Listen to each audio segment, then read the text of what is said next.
Aksi Kades Bogor tertawa geli saat dapat nasi berkat, Wiwin Komalasari ditegur Pemkab.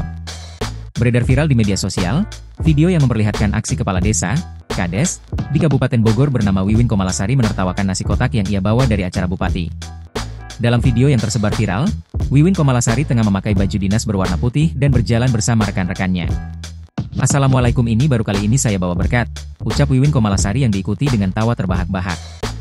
Adapun, berkat dalam bahasa Sunda berarti nasi kotak yang dibawa pulang dari sebuah hajatan. Kemudian, Wiwin Komalasari memperlihatkan rekan-rekannya yang menenteng nasi kotak yang berada di dalam kantong berwarna putih. "Ibu bawa jomet ya?" kata Wiwin Komalasari sambil tertawa. "Geli ya?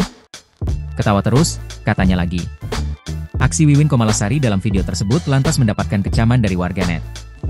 Wiwin Komalasari, Kepala Desa Gunung Menyan, Kecamatan Pamijahan, Kabupaten Bogor ungkap alasannya ikut aksi unjuk rasa di Jakarta, Selasa, 31 Januari 2023.